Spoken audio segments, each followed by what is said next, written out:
살면서 인연이라는 단어를 얼마나 믿으시나요? 저는 지난 10년 동안 그 단어를 잊고 살았습니다. 20대 초반 소개팅으로 만났던 오빠. 첫인상이 나빴던 건 아니었지만 타이밍이 어긋나 연락이 끊겼던 그 사람을 30대 중반에 다시 만났을 때 저는 그게 운명인 줄 알았습니다. 다시 만난 오빠는 여전히 성실했습니다. 중소기업에 다니며 평생 일을 2달 이상 쉰 적이 없다는 그 묵묵함. 요즘 같은 세상에 그런 성실함은 제게 가장 큰 매력이었습니다. 이 사람이라면 적어도 내 아이를 굶기지는 않겠구나. 도박이나 딴짓은 꿈도 안 꾸겠구나. 그런 기대감이 저를 감쌌습니다. 저 역시 경력이 중요한 직종이라 일을 그만둘 생각이 전혀 없었는데 오빠는 그런 저를 온전히 이해해줬습니다. 모든 게 완벽해 보였죠. 연애 내내 큰 탈 한 번 없었습니다. 하지만 지난주 토요일 아무런 예고도 없이 받은 그 프로포즈가 제 인생을 뒤흔들 줄은 몰랐습니다. 행복해서 울었던 그 눈물이 단 하루 만에 절망의 눈물로 바뀔 줄은 더더욱 몰랐습니다. 프로포즈를 받은 다음 날인 일요일 오전, 우리는 마주 앉아 식장과 집 견적을 뽑기 시작했습니다. 그런데 오빠가 유난히 의기소침해 보였어요. 오빠, 혹시 고민 있어? 제 물음에 오빠는 한참을 망설이다 겨우 입을 뗐습니다. 사실 모은 돈이 4천만 원 조금 넘네. 머릿속이 하얘졌습니다.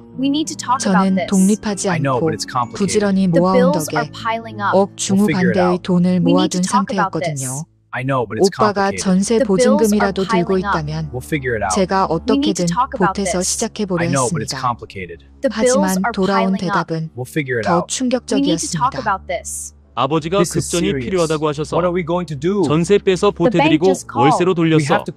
오빠의 가계부는 그야말로 난국이었습니다. 홀로 형제 둘을 키우신 아버지께 보답해야 한다며 오빠와 동생은 매달 100만 원씩을 아버지께 보내드리고 있었습니다. 아버지는 허리가 안 좋아 국가 노후 사업으로 월 50만 원도 못 버시는 상황이라 결혼 후에도 그 100만 원은 계속 보내드려야만 생계 유지가 가능하다고 했습니다. 거기에 얼마 전에는 파주에 집을 산 동생에게 3천만 원을 보태차를 사줬답니다. 오빠가 평생 쉬지 않고 일해온 그 귀한 노동의 대가는 본인의 미래가 아닌 아버지의 월세와 동생의 자동차 바퀴를 굴리는데 이미 다 쓰이고 있었던 겁니다. 그럼 결혼하면 앞으로는 어떻게 할 거야? 제 물음에 오빠는 눈치를 보며 말했습니다. 신혼은 즐기고 싶지만 아버지 노후는 계속 책임지고 싶다고요.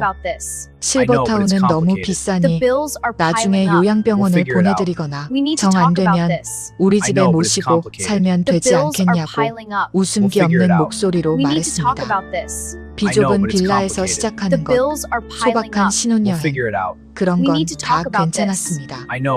하지만 내 부모님께도 못 드리는 거액을 매달 시댁에 보내며 내 소중한 자산과 인생이 그 집안의 부양비로 매몰되는 건 도저히 감당할 수 없었습니다. 오빠는 제가 생각하던 최소한의 결혼 조건 아래로 무너져 내리고 있었습니다. 그냥 얘기로만 듣던 오빠의 가정사에 제가 직접 끼어야 한다고 생각하니 정신이 아찔해졌습니다. 더 이상 결혼에 대해 얘기할 기분이 아니었습니다. 오빠는 제가 생각하던 최소한의 선을 지켜주지 못했습니다. 그동안 쌓아온 연애 감정이 한순간에 싸늘하게 식어가는 게 느껴졌습니다. 도저히 답이 나오지 않았습니다. 일요일 낮에 헤어진 뒤 이틀간 미친 듯이 고민했습니다.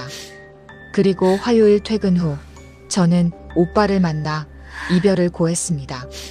미래를 생각하면 이 선택이 맞는데 마음은 갈기갈기 찢어지는 것 같습니다. 헤어지고 돌아온 밤부터 지금까지 저는 계속 울고 있습니다. 부재중 전화가 찍힐 때마다 가슴이 내려앉고 눈물이 터집니다.